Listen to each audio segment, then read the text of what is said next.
Okay, so this video is going to walk you through the process of assembling this robot that we have here. So hopefully by the end we've got a better understanding of how assemblies work, and even though this is kind of a lot of the same, I think in the end, when you can see how this stuff works, I think it's pretty transferable to other files. So in the way we have this, it'll rotate and you can move different parts around, which is kind of cool.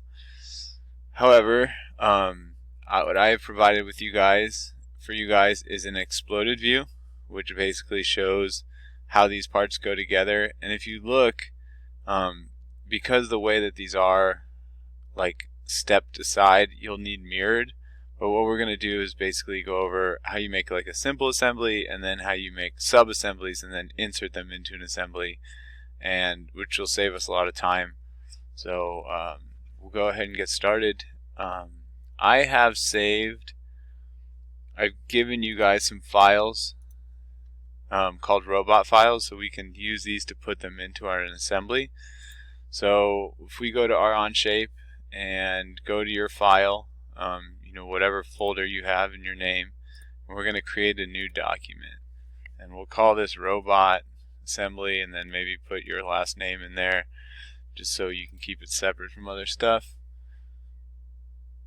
And we're just going to open a workspace, but we're not even going to pay attention to the Part Studio. We're going to go straight to assembly, and we're just going to start inserting parts. So I'm going to insert a part, and I'm going to go to other documents, and under AMT1 I should have my robot files folder, and I can go to robot shareable, and I can just start grabbing parts. So I'm going to start with my body, and I'm going to drop it in there.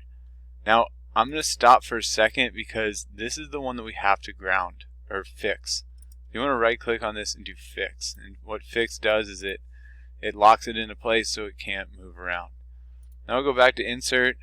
Unfortunately, it doesn't save our location, so we'll go to other documents, AMT1, robot files again, robot shareable, and we're going to put in, let's just put in the head. And I'll go ahead and put the waist in as well, so at the same time. And then click the check. So what I'm going to do now is insert the waist into the bottom and make sure that it can spin. So I'm going to start with a fastened mate. I'm going to go down here and find the bottom of one of these circles and make sure that this little indicator is in the center. It can be either circle or it can be the whole face, it doesn't matter. I'm going to click like that, and then I'm going to use my mouse, right click and rotate this. I'm going to go inside here, select the circle in the middle and the center point, and lock it in there. Okay, I'm going to click the check, and now this is locked in, but this is fastened. So I'm going to close out of this for a second so it won't rotate. But let's say we want this to rotate like our robot hopefully would in real life. So what I'm going to go over here is do right click on our first mate and do edit, and I'm going to choose this as revolute. And when I click the check, now if this is fixed, what this should do now is it should spin around, so you kind of have that realistic motion that a robot might have in real life. Alright, so there's the waist, and now we're going to do the head. So I'm going to choose fasten mate again. This time I'm just going to choose revolute, and I'm going to choose the bottom here. Alright, so I noticed something with the file, that there's this round part at the bottom, but that's okay. We're just going to do something a little different. So I'm still going to use fasten mate. We're going to use this as a way to learn something new. So I'm going to select the bottom and the center, and I'm going to go up here and select that part. Now I want to change this to revolute, but what's going on is this is right at the line, so I want this to sink inside. So what I'm going to do is an offset, and I'm going to do 0.25. So I click the offset button, I enter 0.25, and then what that should do is move it down just slightly. And if yours goes up instead, you can always put a negative in front of it and it'll do it the opposite way. So you just, it's different for everyone, so you just got to try it. but we want that to be inside there just a little bit. It doesn't look like he has a super long neck. Alright, so now we've got our body done. So you can, right now, if you want, you can just start inserting linkages, arm linkages, and connectors and everything else. But I think there's an easier way of doing it, of making a subassembly. I'm going to show you guys how to do that. I'm going to go down here and choose plus, and I'm going to create another assembly. Now I don't want to get these confused, so I'm going to right click on assembly 1 and do rename and call this full robot. This one I'm going to rename as, let's call it left arm, and that's dependent on the robot or you, but we'll see. So what I'm going to do first is do insert and go back to my folder of all my robot files. So I'm going to choose the arm linkage first, and for each arm I need 2, each arm and leg. So I'm going to take 2 of these, and then I need 2 joint connectors, and I need a hand. Alright, so there's that, and I can go ahead and close this, and I'm going to look at my drawing, my exploded drawing. So how this works is this one goes onto the body, then the joint connector, and then this goes on the outside, and then the joint connector goes on the inside, and then the hand goes on the inside. So it's looking kind of like that, like you can see it in the picture. You just got to look at it. So where did all my parts go?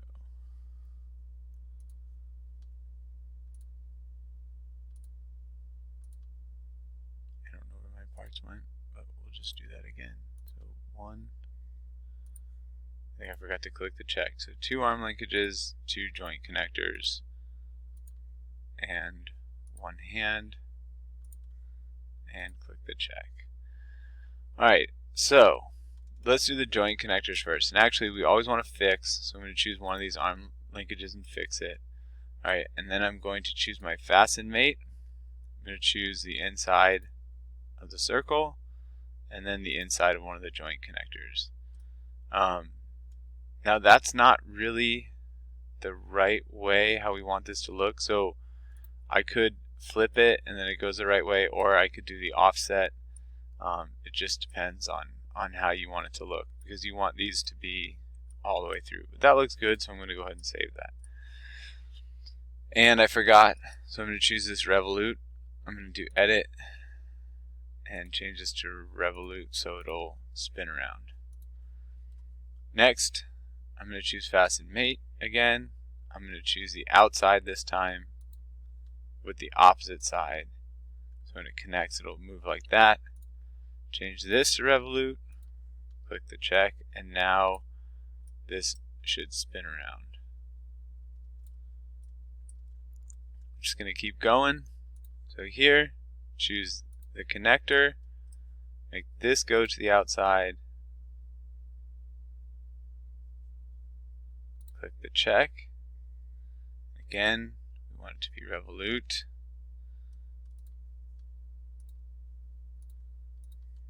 And last thing, we're going to put the hand on the inside. I'm going to go here, choose revolute before I do it. Find the center there.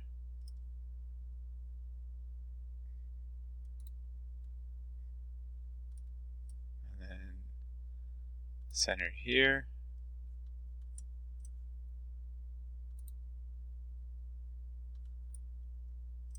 And that didn't quite work. If I flip it though, then I've got it locked in, so I'll click the check. And now I've got my arm completely put together here. So it only let me rotate, oh, I gotta close out of this. It only let me rotate one at a time, but still, we're getting the idea.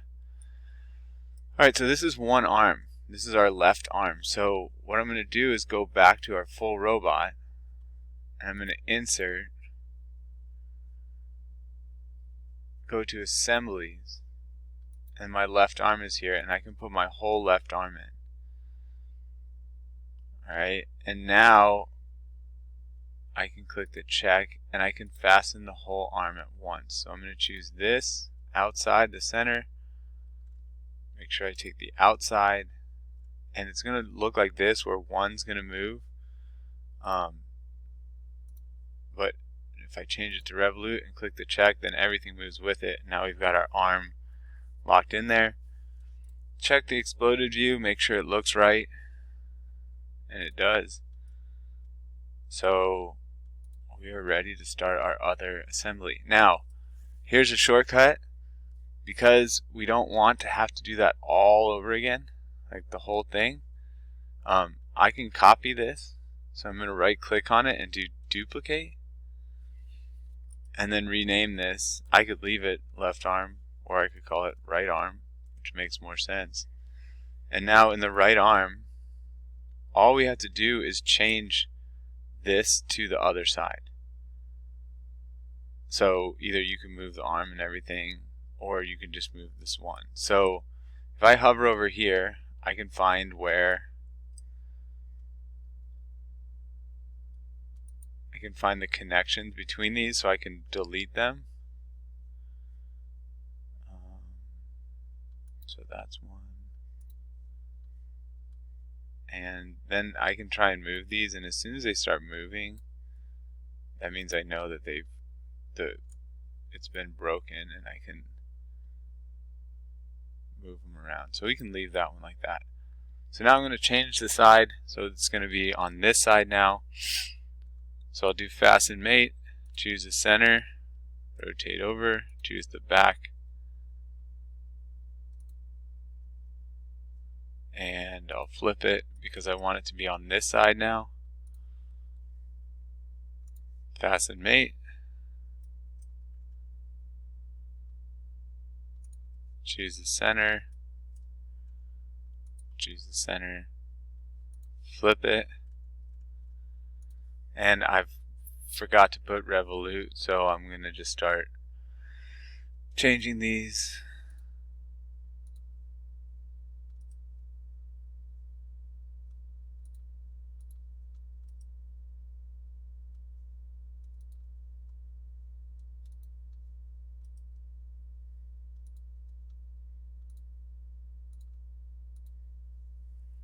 Now I can spin this one, and now since I left this together, if I just do here, do that to there, I'm going to flip it so it's right, click the check, and then the hand should follow. Really keep forgetting to do this, but it's okay because I'm doing it sometime. And then we've got our right arm done. Now I can go back to the full robot, insert, assemblies, right arm. There we go, there's our right arm. So now I'm going to choose revolute this time, the outside, click the check, and it moves it. Now we've got our two arms. And the next is the legs. So you guys have a choice. You could do the sub-assemblies, or you could do them individually. So make sure you pay attention to the direction that they go. You'll need two linkages, one joint connector, and then the foot acts as its own joint connector, so you won't need a joint connector for that. So I'm going to let you guys try the legs on your own. It's very repetitive of the top, so let's see if we learn something.